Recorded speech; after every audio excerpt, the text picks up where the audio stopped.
Welcome to the first of our history lessons that's going to take place over YouTube. I trust that you are ready to learn, that you have not simply turned me on the background while you're playing 2K. So do your best. We'll try doing this every day, and we'll continue our lessons and hopefully be perfectly caught up by the time we regather. So if you remember the last time we were together, we were discussing the introduction to World War I, the causes, the world, the setting that brought us to the point of eventually this great war that's going to rattle all of Europe and, quite frankly, all of the world. So let's continue to pick up where we left off. So we talked about the status of Germany. We talked about the various leaders under under Wilhelm I when he was Kaiser of Germany. His foreign policy was dictated largely by Otto von Bismarck. Bismarck established the Bismarck system, which was a very carefully crafted system in which everything was held at peace, largely by pitting everyone one against another. And Bismarck was a genius. He was, I wouldn't say corrupt, but he was conniving in achieving his objectives. But when he fades from the throne, from the power, it's going to leave a vacuum that really no one's going to be able to replace. So Wilhelm I dies. When he dies, his son, Frederick III, takes over. Frederick III was struggling with cancer. He's on the throne for 99 days. He represented a tremendous hope and opportunity for Europe, as Europe thought that he could bring peace. Europe thought that he would bring stability and maybe even liberalism to Germany. And probably that was his intent, but the truth was his reign was too short and he was too weak by the time he's able to ascend to the throne. He dies after 99 days, and in his place, his oldest son comes to the throne, and that would be Kaiser Wilhelm II. When Wilhelm II comes to the throne, he is only 29 years old. He is a unique person. So he has I wouldn't say a troubled childhood, but an interesting childhood. He was always, during his youth, a political pawn. He was always being controlled by various people who had different ends. It was rare that somebody liked him for his own sake. So he had his father, Frederick III, who was very much a modern person, like the rest of Europe, had some respect for England. As a young man, Wilhelm, like many sons, really admired his father. Later on, he had less admiration for his father. In fact, he becomes more enamored with his own grandfather. He had a very difficult relationship with his mother. His mother was a daughter of Queen Victoria, and his mother really wanted to raise him as English. Everything started off very poorly. When he was born, the birth was difficult. His left arm was injured, and so for the rest of his life, his left arm was 6 inches shorter than his right arm and was limited in what he could do. He always blamed the English doctors that were there at his birth. His mother was determined that he would grow up like anyone else, and she forced him, often against his own will and certainly to his own disadvantage, to do things that really, frankly, were just physically beyond his capacity at times. So he grew up very much disliking his mother, admiring his father, but at all times you had Bismarck, you had a number of other people who were always behind the scenes trying to play the young Kaiser for their own advantage, knowing that eventually he would take the throne. So by the time he's 29 years old, about to come to the throne, he doesn't respect his father. He thinks his father is foolish. He thinks his father is un-German. He probably borderline hates his mother, who in response to all this, has become even more English. His mother maintains this enormous correspondence with her mother, Queen Victoria of England, over 4,000 letters in which Queen Victoria continually insists on her daughter not being German, but continuing to be English. But that doesn't work for the wife of the German Kaiser. So he comes to the throne.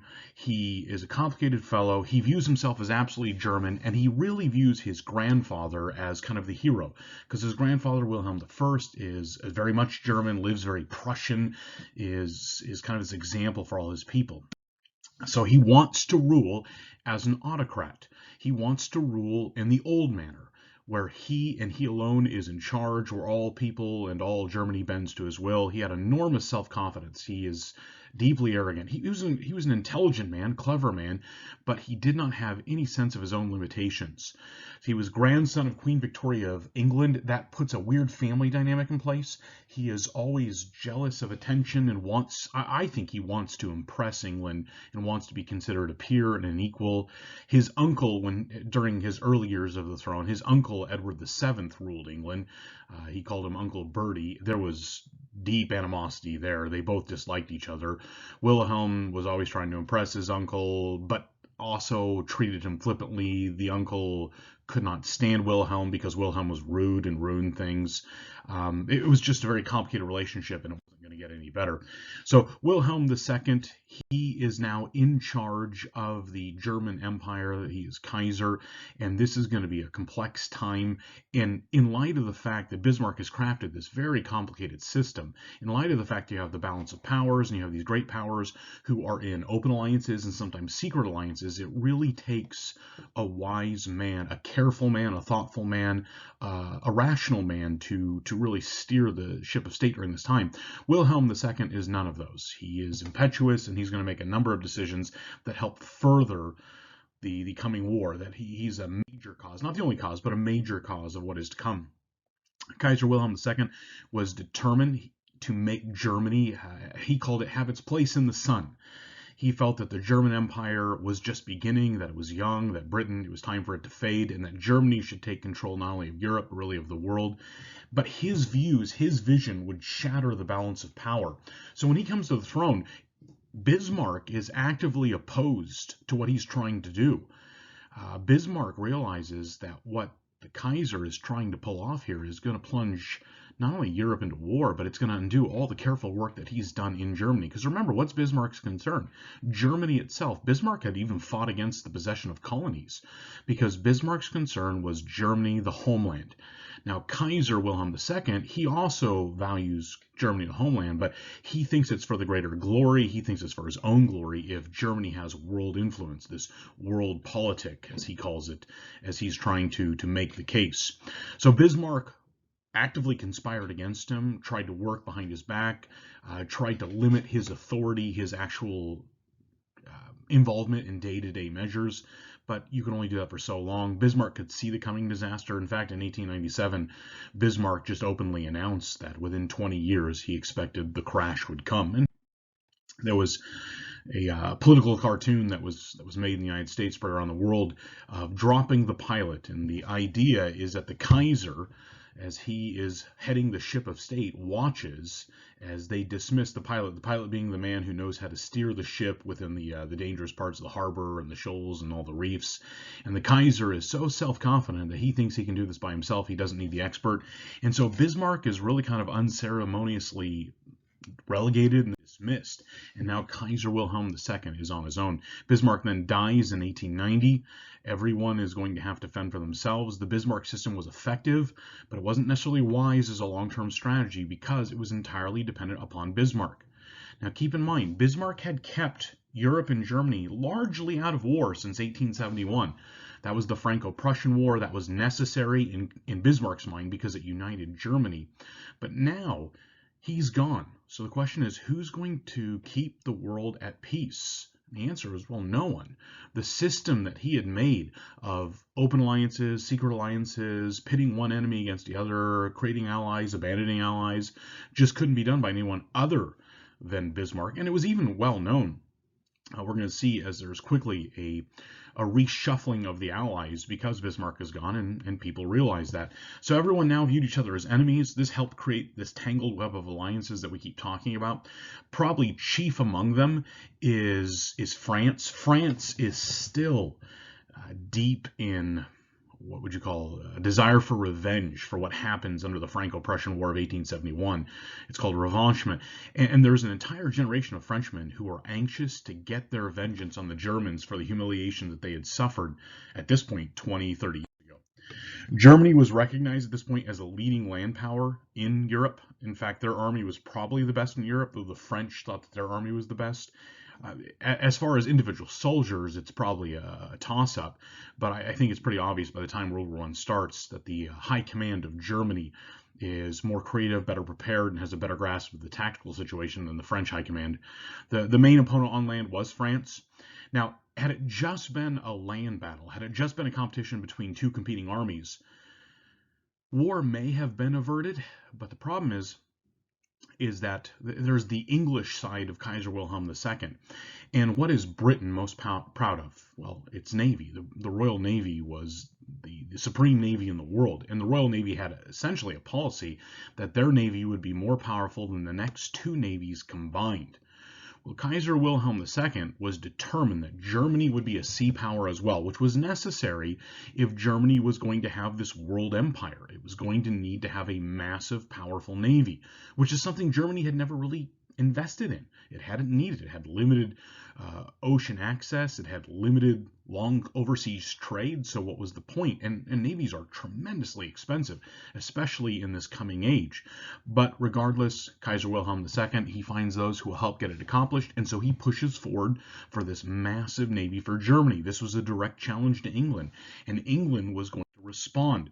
So as Germany began to build its fleet, this starts late 1800s, very, very early in the 1900s, England responded. As the ships are on the slips in the various naval yards of Germany, England passes a series of laws in which they authorize the building of more and more and more battleships, which is going to spur Germany to build more and more and more battleships.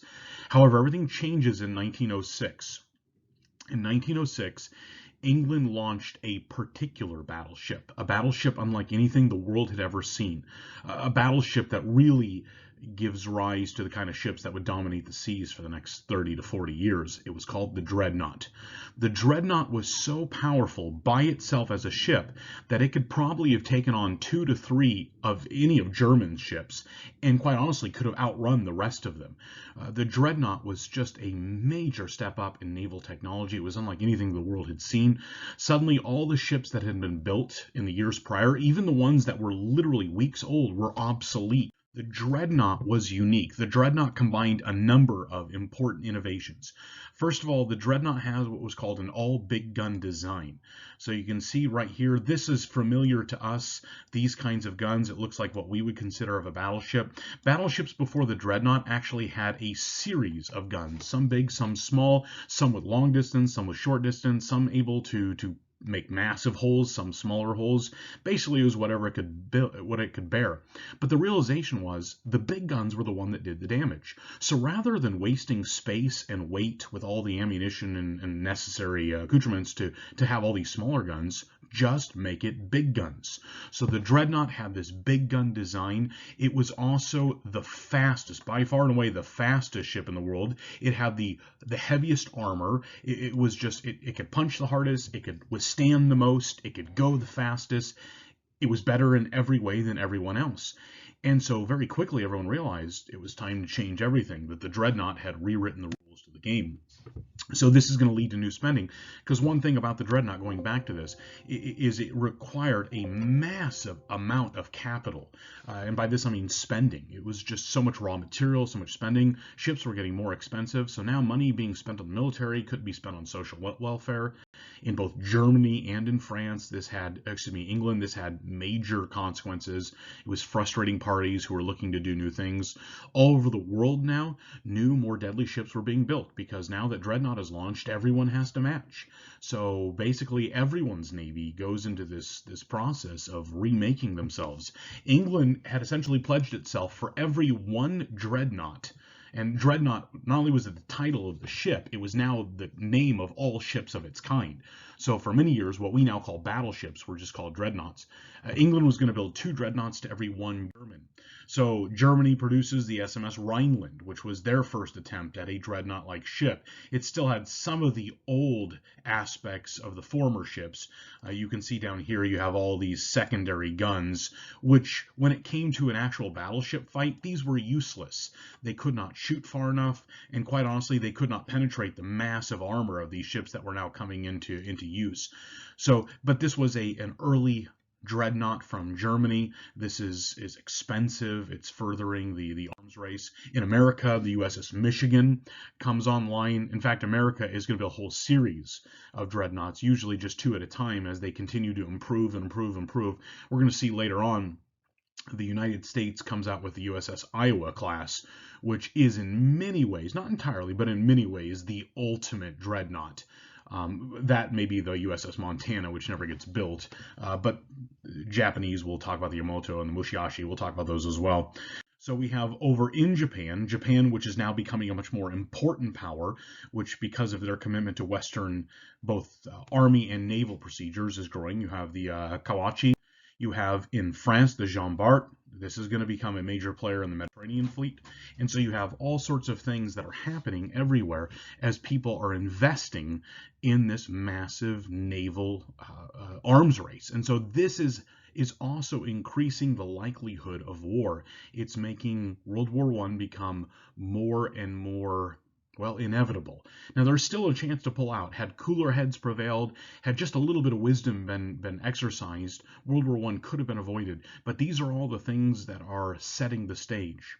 In 1879, Germany and Austria-Hungary formed the dual alliance. So we're doing a little bit of rewind just to kind of review as to all the alliances. We've talked now about, we're looking at the causes of World War I. We've talked about Kaiser Wilhelm II. We've talked about the naval arms race and the preparation of the militaries. Now we're talking about some of the alliances. We mentioned this before. 1879, Germany and Austria-Hungary formed the dual alliance. They were historically bound together. They'd once all been part of the Holy Roman Empire. The alliance recognized their mutual dependence. This was still during the era of Bismarck, so we have done a little bit of a rewind here. And for a while, actually, Bismarck was even able to include Italy in this alliance, because Italy was once part of the Holy Roman Empire. There was some historical roots there. And largely, this dual alliance, and even this briefly triple alliance, it was an anti-France coalition. Because remember, we're only, at this point, 65, 75 years away from the Napoleonic Wars. If you ask the average politician in Europe in 1879 who's the greatest threat for continued peace, they would say France. France was the one who had most recently exploded and destroyed Europe and had caused so many problems. Germany was not yet recognized as the threat that it would eventually become. And so Bismarck is able to construct this anti-France alliance. Before France had secured a treaty with Russia, that we talked about that actually came later. For a brief while, like I said, before Bismarck fades from the scene, not only does he have the Triple Alliance, he also has on the side a reinsurance treaty with Russia, which basically is kind of a, hey, we won't mess with each other. We're going to keep cool. We're going to be friendly toward each other and prevent a war. So during Bismarck's time, you have everything aligned in Germany's favor. You have a strong alliance with Austria-Hungary. You have a reasonable alliance with Italy. You have a friendship pact with Russia. Basically, everything was right. All it had to do was for it to be preserved. But Bismarck fades from the scene. And the reinsurance treaty with Russia, which Bismarck thought was incredibly valuable, and he was right, it simply is not renewed. It fades. It had a time limit on it, an expiration date. And he was stunned that those who replaced him did not actively pursue its continuation because it was so valuable for Germany. So in light of this, as Russia sees what Germany is doing and the fact that Germany did not extend the treaty, Russia was forced to wonder what's going on. France steps into the gap, and so France and even England, we talked about the Anglo-Russian Entente, France and England step in, and they team with Russia. And so now you go from under Bismarck having an anti-France coalition to now, after Bismarck, there being this anti-German coalition. You have France, England, and Russia who all in various ways are pledged to each other against any aggression that should arise out of Germany or Austria-Hungary. Now, the remaining of the great powers, the Ottoman Empire, we've talked about them. They were known as the sick man of Europe. Everyone realized that they were weak, and everyone realized that at some point they were going to fade. In fact, a number of the great powers had already started, especially Russia, we talked about that, had already started pulling it apart. That was going to be the last piece. We'll see as that comes. Now, back to Wilhelm. Wilhelm's aggressiveness was a real problem. We're setting the stage for World War I. We're talking about a number of the events that contribute to this coming war that's unlike anything the world had ever seen. Wilhelm's aggressiveness was a real problem. Ancient enemies were reconsidering their stance. People who traditionally had been enemies of France, like Britain, were now realizing that no longer was France the threat, the primary threat of Europe. It was Germany. It was the unpredictability of Wilhelm. It was his foolishness. Germany was on the forefront of most foreign ministers, and much diplomacy was being spent trying to prepare for what was considered to be the coming foolishness of Germany.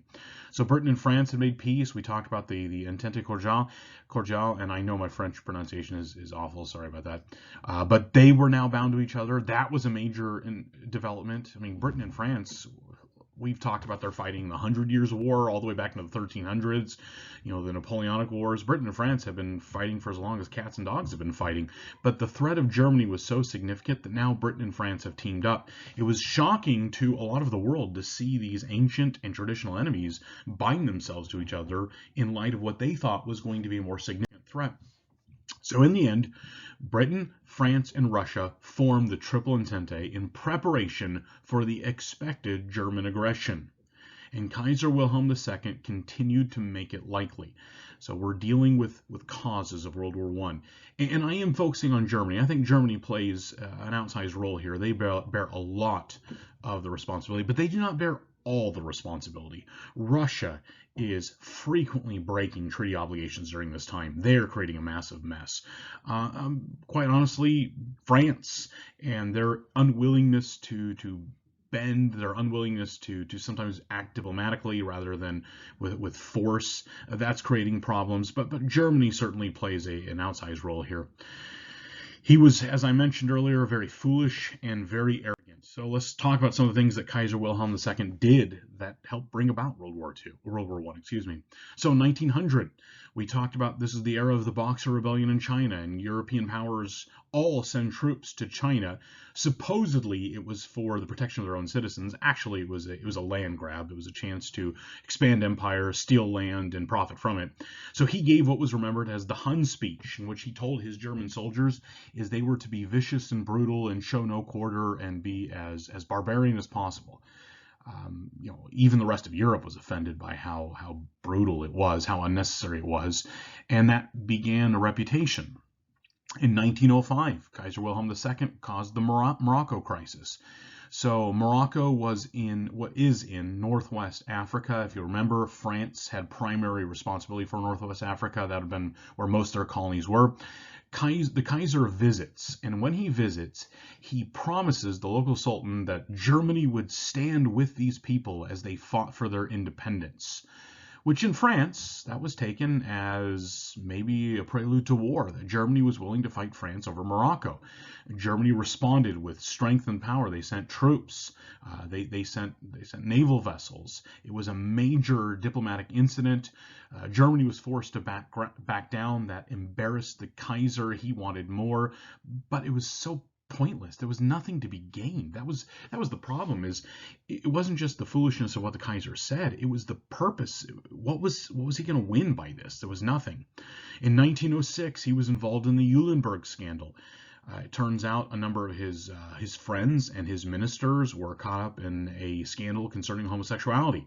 And this is 1906, and in Prussia, that is unfathomable that any man of power could be so corrupt. The Kaiser was, in fact, he had probably a nervous breakdown in response to all that happened. He wasn't personally implicated, but these were people he knew. These were his friends who were implicated. Many of them were forced to resign in absolute disgrace, and he was shaken by it deeply. In 1908, he does his most famous mistake. It's called the Daily Telegraph affair. So the Daily Telegraph is a British newspaper. He granted an interview. It was an unusual interview. It wasn't necessarily with a sit-down reporter, but it was an interview that was going to be eventually published in a British paper. And the interview was an absolute disaster. He said all sorts of foolish, unguarded things. He told the British people that they are mad as in insane and crazy. He talked about he's building this fleet to counter the Japanese, so there he's going to make the Japanese angry.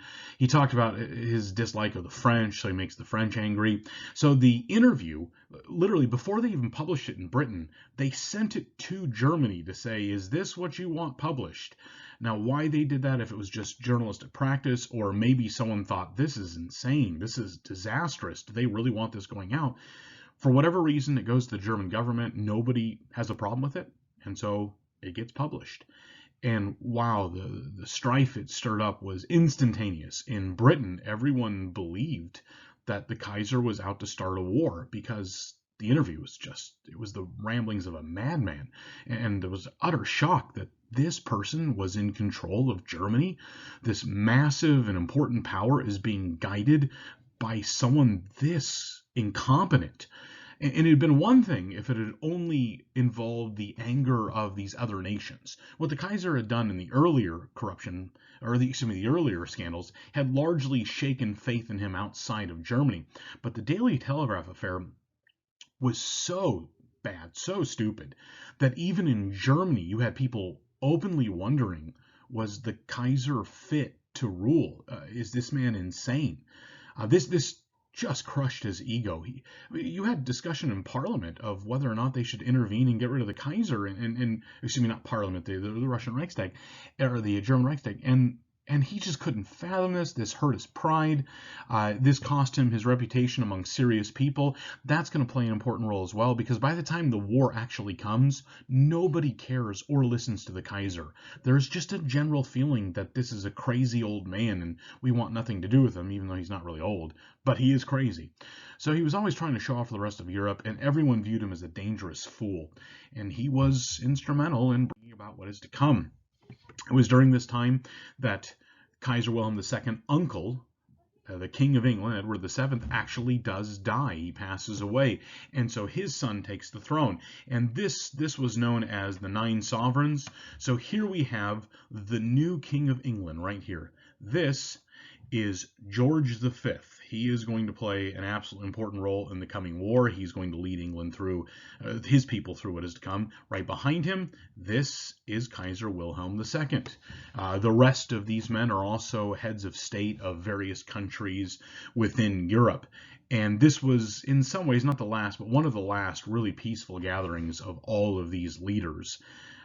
But this isn't going to last. Right now, it's just a time to preen, to wear their uniforms and all their medals and look fancy.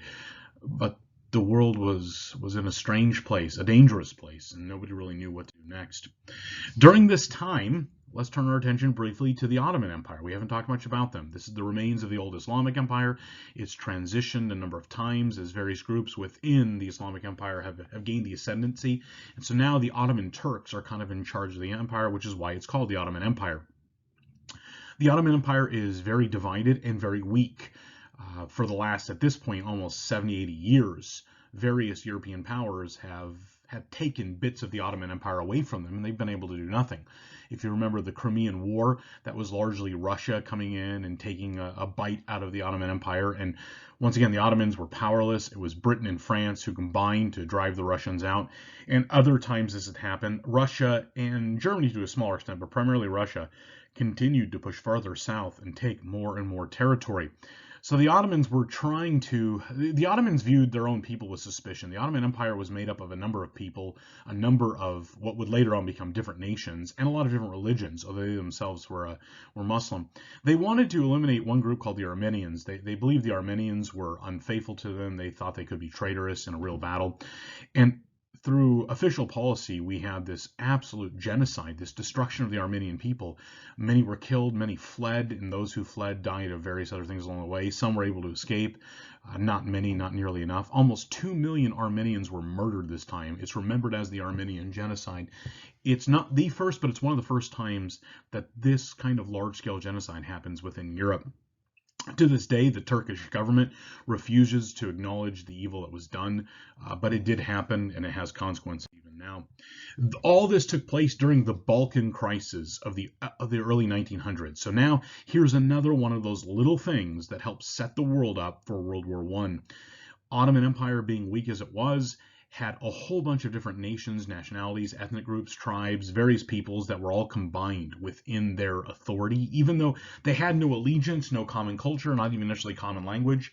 And on the Balkan Peninsula, there was a particular dislike of the Ottoman rule.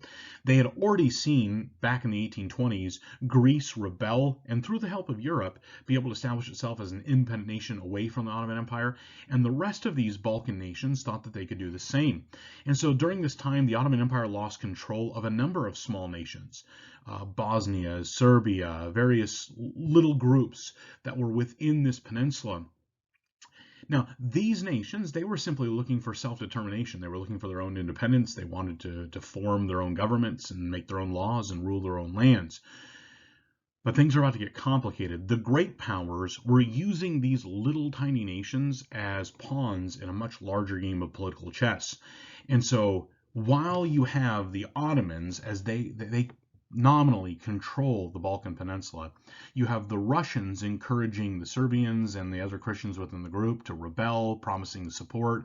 You have Austria-Hungary, who actually had some administrative authority over these groups, trying to swallow them up into their own empire. You have the Ottomans trying to retain them. It's just an absolute, it's kind of like, if you can imagine, Black Friday, the day after Thanksgiving, when everyone goes shopping, the doors open, everyone runs in and starts grabbing the TVs and the discount, Xboxes and PlayStations. It's that idea.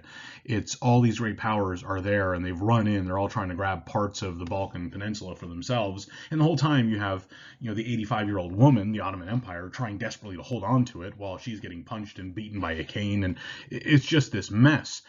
And most people don't realize that this could become anything bigger than it is. For the vast majority of Europe, it's the Balkans. Who cares? Let them do their own thing. It's not our problem.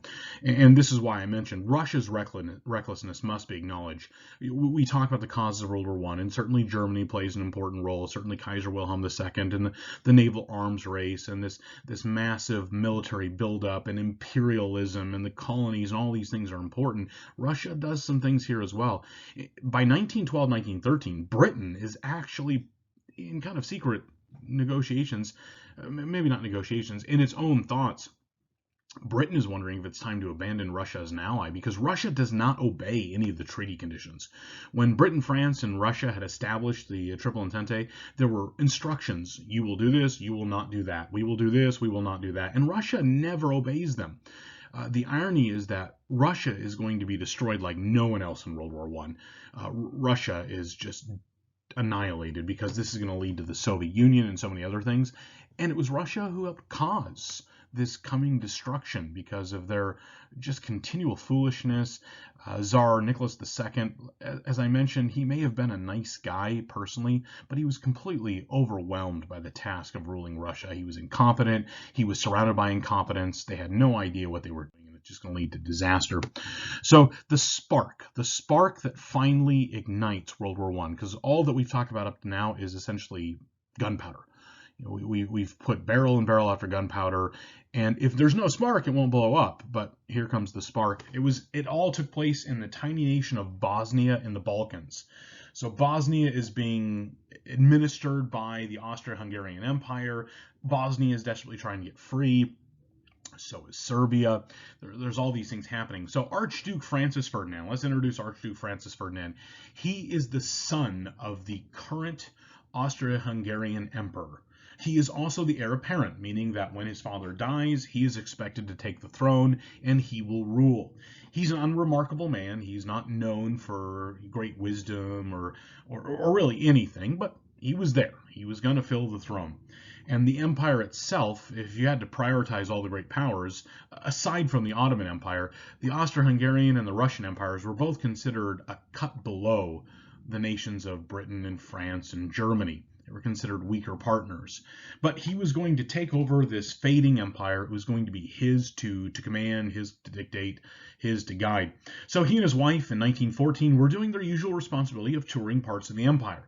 His father was old, and he had largely left this as much as possible to other people to do, to sort of put out the royal face, to let people see them and know that there was a crown somewhere and that they were concerned. And so Archduke Francis Ferdinand and his wife, I believe her name was Sophie, they are touring the empire. They're down in the Balkan Peninsula, seeing how things are going.